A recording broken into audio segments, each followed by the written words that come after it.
Welcome back to the channel, Martin Belvoro, and yes, another dash cam review. So this is another one from GKU. We reviewed this one already. The dual comes with a front and a rear. Now we're just reviewing this. They just call 4K dash cam. So this is the D600 Pro Max. Sounds like an iPhone. That's the E200. So we already reviewed the E200, so we're just going to set that aside. I'm sorry, I forget the price of this. I'll put a link down in the description. GKU, these are like budget affordable dash cams. Like if you just need a dash cam, you're not looking to spend a fortune, you don't care about all those insane amount of features, this is what you want. There's a few different options, but I like this. This one also comes with a little suction cup to install. I wish more dash cams had that. A lot of them come with like an adhesive thing and a clip, which is cool, but they're a pain to take off when you don't want them on there anymore. Let's get this open and see what we got. This isn't going to be a full review. This is more or less just to see what's included. If you want to know more of, like, you know, how,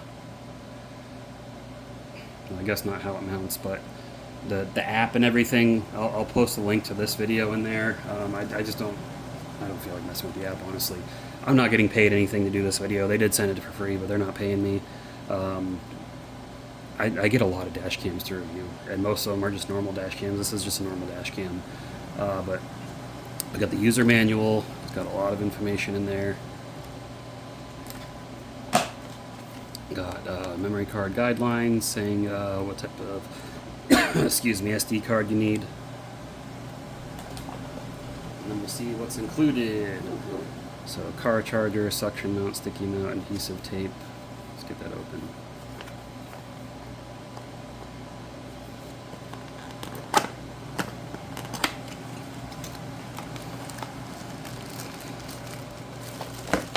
Here's a little suction cup mount, right? Again, I'm not installing all these. I'm just not going to do it. I've reviewed so many dash cams. If you've seen one, you've seen them all.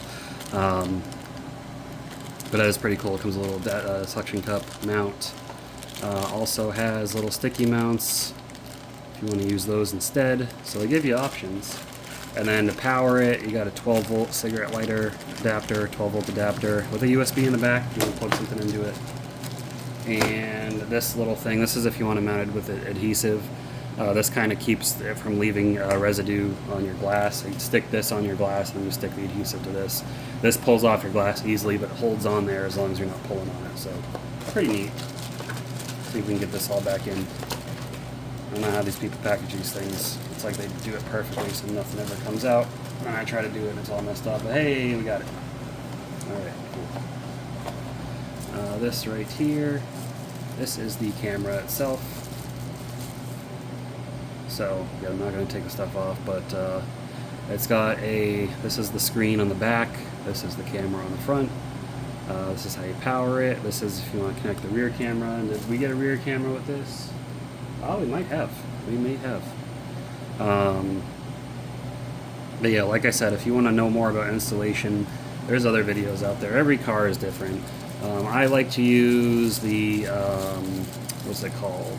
The OBD2 adapter to keep the installation cleaner. Some people like to hardwire it. Some people use a cigarette lighter. It's all up to you. Use whatever you want. And here we've got, yeah, the rear camera crowbar. Oh, that must be a little plastic one. And cable stickers to manage your cable routing. Here's the rear camera. It's a little 1080p rear camera. These cameras, they're all pretty much the same. This does come with an adhesive mount. It doesn't come with a suction cup mount. That's kind of eh. But long cable, you basically run the cable all the way around the car. You kind of hide it up in your headliner, between the headliner and plastic, all the way to the front camera. That way you have front and rear. And then they got little things, little stickies to clip the cable to. Need help. This is the crowbar. This is basically just a little pry tool for getting between in your plastic trim and kind of wedging that cable in there. So really cool of them to include that. Let's get that all boxed back up.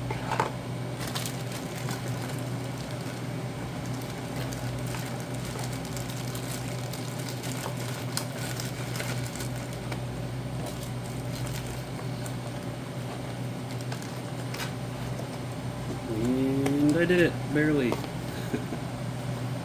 Alright, so yeah, that's the GKU D600 dash cam.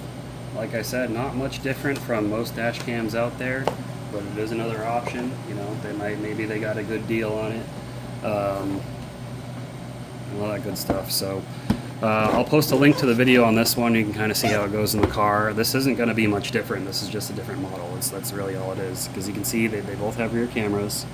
They both have the front camera. It's just the mount's a little bit different. This one has a suction cup mount. This one has the adhesive mount with a little clip that you attach it to. And they both have a display as well. I've already got a dash cam in my car. I honestly am tired of installing and uninstalling dash cams in my car, so the one I got in there, I'm just leaving in there. And the one I got in there has the front and rear camera on the same thing, so it watches inside of the car. This one doesn't watch it. I mean, it could watch inside of the car, I guess, depending on where you put the camera. But yeah, check them out. I'll put a link to the description. I'll put a link in the description down below if you're interested in checking out GKU and more what they offer. And GKU, hey, thanks for sending this out. I got to find something to do with all these cameras. I got to put a camera in my wife's car, and then I'll probably friends and family if they need one, hook them up. But that's all I got for you guys in this video. I'll see you in the next one.